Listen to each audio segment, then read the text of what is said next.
정부가 최근 경기 부진과 민생의 어려움, 우리 경제가 당면한 현안에 대응하기 위해 30조 5천억 원 규모의 제2회 추가 경정 예산안을 편성했다. 19일 26회 국무회의 결과 브리핑에서 민생회복 소비 쿠폰 지급, 지역사랑 상품권 추가 발행, 건설 경기 활성화 등 경기 진작을 위해 15조 2천억 원을 투자한다고 전했다. 특히 전 국민에게 1인당 15만 원에서 50만 원의 민생회복 소비 쿠폰을 지급하기 위해 10조 3천억 원의 국비를 반영했고, 취약차주 채무조정 패키지 등 민생 안정을 위해 5조 원을 투자한다. 또한 세수 부족 예상분을 보강하기 위해 세입 경정을 10조 3천억 원 규모로 추진하는 바, 이번 추가 경정 예산은 22개 기금 운용 계획 변경과 함께 국무회의 의결 오는 23일 국회에 제출할 예정이다. 서울 동대문구 경동시장에 지역 화폐 결제 안내문이 붙어있다. 이번 추경안의 총 규모는 30조 5천억 원으로 정부는 경기 진작과 민생 안정을 위해 지출을 20조 2천억 원 확대했다. 아울러 세수 여건 변화와 현재까지의 세수 실적 등을 감안해 세입 경정을 통해 10조 3천억 원의 세수 부족 전망을 반영했다. 한편 추경안의 재원은 여건 변화에 따른 사업 우선순위 조정 등 지출 구조 조정을 통하여 5조 3천억 원, 기금 가용 재원 활용과 외평채 발행 규모 조정을 통해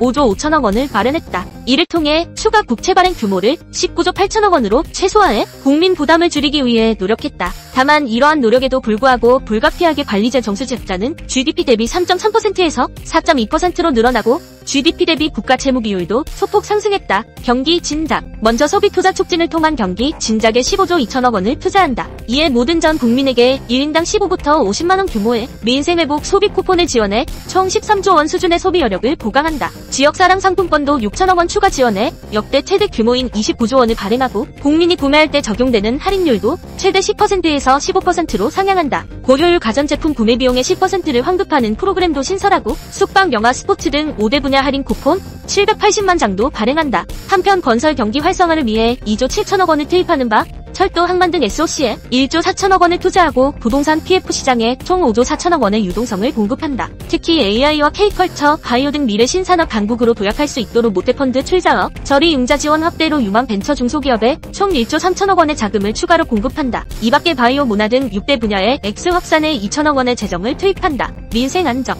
정부는 소상공인과 취약계층 등 민생 안정을 위해 5조 원을 반영했다. 우선 소상공인 등 취약차주 140만여 명의 채무 경감을 위해 1조 4천억 원을 투자해 특별 채무조정 패키지를 마련했다. 이에 상환이 불가능한 차주의 7년 이상 연체된 5천만 원 이하 장기 연체 채권을 소각하고 새 출발기금의 원금 90% 감면 대상에 저소득층을 새롭게 포함해 지원한다. 이와 별도로 정책자금을 성실하게 상환하고 있으나 경영위기를 겪고 있는 소상공인에게는 분할 상환과 이자 감면 혜택을 제공한다. 특히 고용안전망 구축에도 1조 6천억 원을 투자해 구직자의 구직활동과 취업 능력 향상을 돕고자 구직급여와 국민취업지원제도 지원 인원을 각각 약 19만 명, 5만 5천 명 확대한다. 이외에도 긴급복지 지원을 2만 가구 이상 확대하고 무주택 청년 신혼부부에게 공공임대주택 3,000호를 추가로 공급해 서민들의 생활비 부담을 줄인다. 또한 물가 안정과 식품업계의 경영 부담 완화를 위해 농축산물 가공원료 구매 비용을 지원할 방침이다. 2025년 제2회 추가 경정 예산안 주요 내용. 한편 이날 국무회의에서는 법률안 1건, 대통령령안 15건,